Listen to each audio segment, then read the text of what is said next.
Bonjour, aujourd'hui je vous emmène en préparation des fêtes de Noël. J'ai pensé à faire une bûche salée pour avoir un accompagnement lors du repas qui soit festif visuellement et assez léger parce qu'on va manger des choses quand même assez lourdes, assez grasses toute la semaine. Donc autant un peu de temps en temps mettre des légumes, ça fera pas de mal. Cette recette je l'ai prise sur le blog de Marie Chioca, je pense que ça se prononce comme ça, parce que j'ai trouvé super intéressante et très bien équilibrée. J'ai juste changé une partie des ingrédients, j'ai remplacé le céleri par du chou-fleur parce qu'on préfère. Et du coup, si ça vous intéresse, vous aurez la recette dans la fiche recette comme d'habitude, mais aussi je mettrai le lien de Marie, ce qui est normal puisque c'est elle la propriétaire.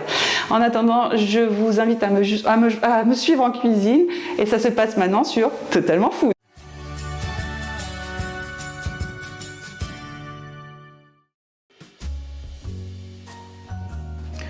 Tout d'abord, on va commencer par la préparation blanche à base de chou-fleur. Donc, on pèse ces choux-fleurs et on va venir les découper finement pour pouvoir les cuire à la vapeur.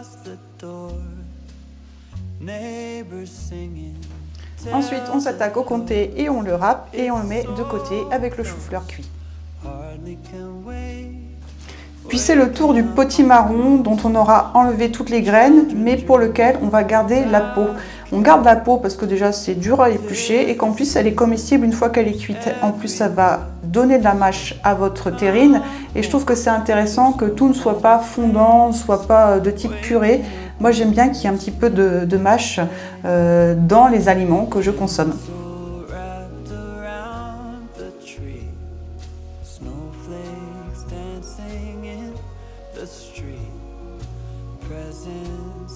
Là, on attaque la partie la plus délicate, c'est la découpe des oignons. C'est compliqué de le faire sans pleurer. Il y a possiblement une astuce qui est de découper le fond, en fait, la partie du dessous en dernier, parce que c'est celle qui va développer le plus d'éléments irritants au niveau des yeux. C'est un truc que j'ai vu faire par Philippe Etchebest dans ses objectifs Top Chef et c'est des trucs qu'il expliquait en fait.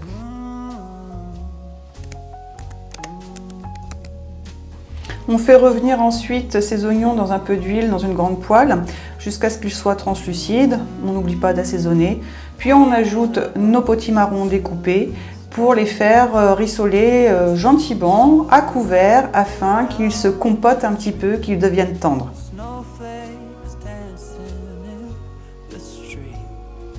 Au bout de quelques minutes de cuisson, quand je retire le couvercle, je vérifie si mes potimarrons sont assez tendres. Alors comme je vous le disais au début, moi j'aime bien quand il y a un peu de mâche, j'aime bien mes légumes al dente, mais libre à vous de poursuivre la cuisson. Si vous trouvez que c'est un peu trop dur, vous pouvez les faire un peu plus fondants si ça vous plaît mieux. Maintenant que nos deux préparations de base sont prêtes, on va pouvoir s'attaquer au liant, à la crème. Donc on verse la brique de crème de soja dans la casserole pour la faire monter à ébullition tout doucement et ensuite y verser l'agar-agar, le gélifiant donc, pour qu'il prenne dans cette crème chaude.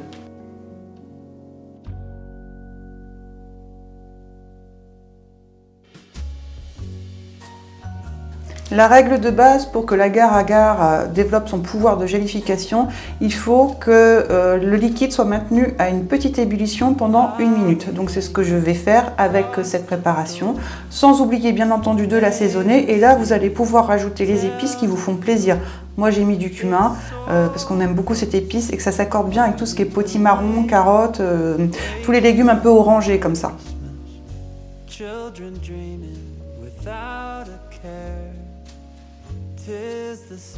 Maintenant, on va pouvoir mixer les choux-fleurs avec le comté et une part de la crème qu'on vient de préparer. Donc vous aurez les pesées dans la fiche recette. Je crois de mémoire que c'est 80 grammes.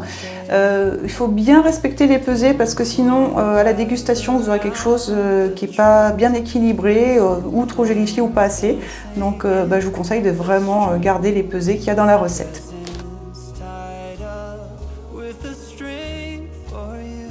Pour le mixage, j'ai gardé une purée un peu grumeleuse, encore une fois, pour que ça soit plus agréable à la dégustation.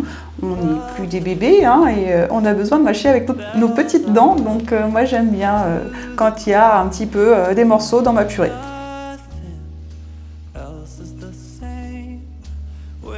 On On remet brièvement la préparation dans la casserole pour la faire chauffer. Pas trop longtemps parce que sinon ça va attacher. Donc cette étape-là, faites attention. Montez un tout petit peu en température, c'est pour réactiver un petit peu l'agar-agar. Bien sûr, on assaisonne, hein, il faut relever les saveurs, surtout avec des légumes comme le chou-fleur qui sont très peu marqués en goût. Donc sel, poivre, et encore une fois, si vous voulez mettre des épices, n'hésitez pas. Si vous aimez ça, faites-vous plaisir.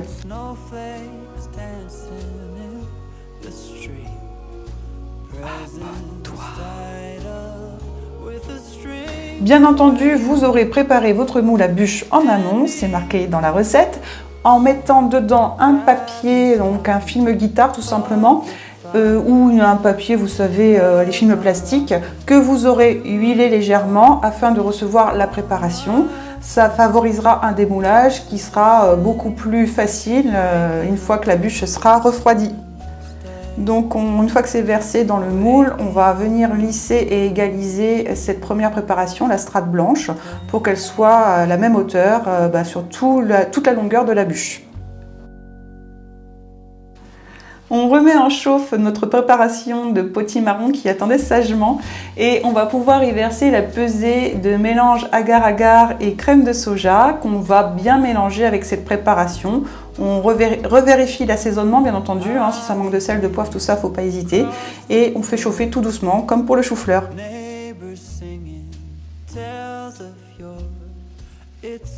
Donc une fois que c'est mélangé, on va pouvoir verser sur la strate blanche et venir égaliser comme on l'a fait au préalable pour le chou-fleur. Ensuite, on rabat la feuille guitare sur le dessus pour éviter que ça prenne les odeurs du frigo. Vous pouvez mettre une autre feuille par-dessus si vous voulez, si la vôtre est trop courte. Et surtout, vous la mettez à refroidir au réfrigérateur toute une nuit pour que l'agar-agar puisse se gélifier.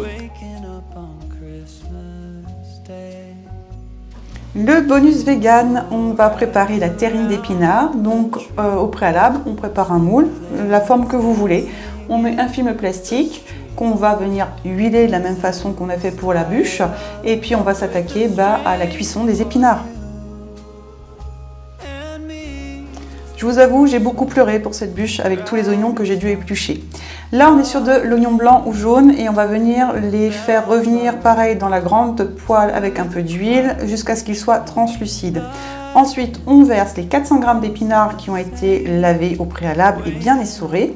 Et on va venir couvrir pour les faire compoter. Ça va énormément réduire, donc on surveille la cuisson, on remélange et on recouvre jusqu'à ce qu'on puisse avoir une masse qui soit facile à manœuvrer.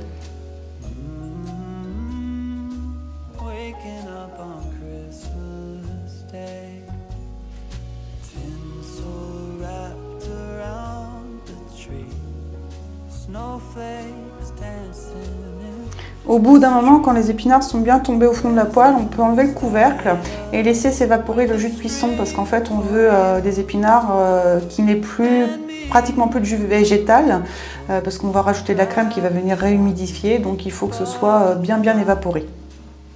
C'est pour ça d'ailleurs que j'augmente un petit peu le feu sous les épinards une fois qu'ils sont découverts, c'est pour que l'évaporation du jus se fasse plus rapidement. On sale, on poivre, bref, vous connaissez la suite.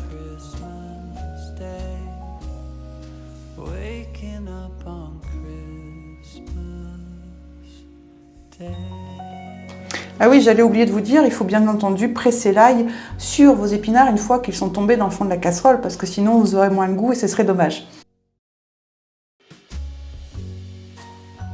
Je baisse légèrement le feu pour pouvoir venir incorporer la préparation crème agar-agar, crème de soja dans mes épinards et je viens mélanger.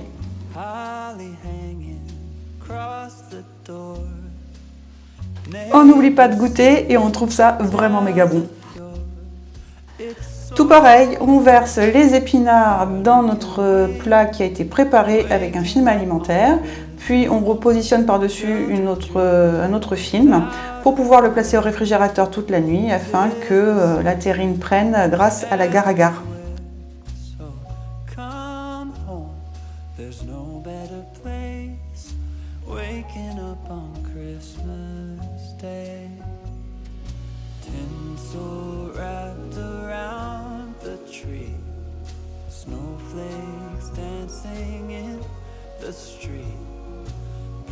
Le lendemain, on va pouvoir démouler notre bûche. Alors moi j'ai une semelle, vous voyez, un peu dorée que j'utilise pour mes bûches entremets. Si vous n'en avez pas, c'est pas très grave, il suffit d'un grand plat pour pouvoir y déposer dessus la bûche tout simplement. Le moule à bûche que vous voyez est un moule avec les bords qui sont amovibles. Alors il n'est pas super, comme on dit, je l'ai pas trouvé hyper pratique dans le sens où les côtés peuvent s'écarter d'un coup. Je sais pas comment vous expliquer. Bon, en fait, il m'a quand même bien servi. Quand on met une feuille guitare dedans, tout se maintient bien. Par contre, quand il faut manipuler le moule, faut faire attention de ne pas perdre les bouts qui sont de chaque côté. Bien entendu, cette bûche, vous pouvez la faire dans n'importe quel moule à bûche ou dans n'importe quel moule à cake, ça marchera de la même façon. Après, vous aurez des formes différentes, à vous de voir, mais moi je me suis fait un petit peu plaisir avec ce moule parce que je voulais une forme arrondie, tout simplement.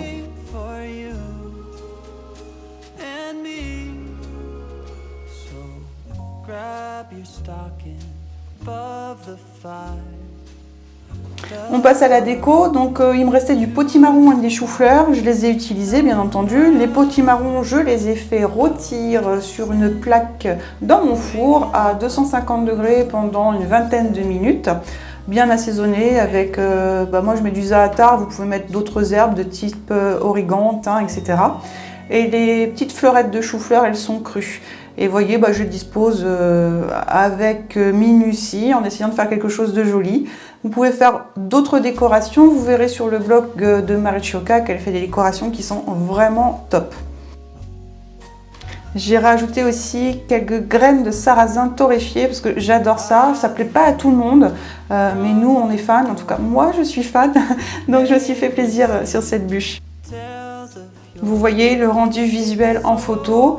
Je peux vous assurer que quand j'ai posé sur le centre de la table cette terrine, en fait cette bûche, mon mari l'a trouvée vraiment très très jolie. Ça lui a donné envie d'en manger, lui qui n'aime pas trop les légumes.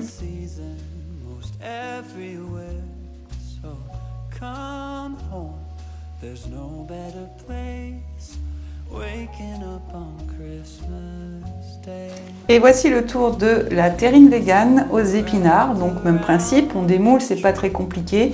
On enlève les films plastiques alimentaires et on vient pareil agrémenter avec une déco à base des produits qui nous restent. Alors tout simplement le potimarron, les fleurettes de chou-fleur et bien entendu j'ai rajouté mon sarrasin torréfié.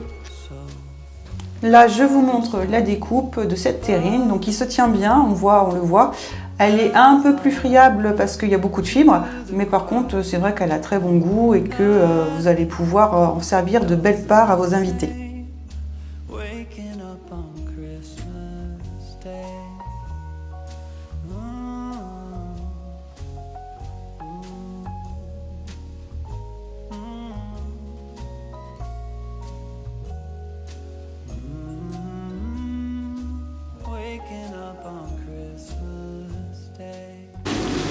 Donc voilà, la recette est terminée. Comme vous avez vu, il y a un bonus avec une terrine végane aux épinards. J'ai pensé que c'était intéressant en ces temps de fête de se rassembler tous ensemble dans le partage et d'avoir cette terrine qui peut s'adresser aussi aux personnes de votre famille, de votre entourage qui sont véganes ou qui sont en transition.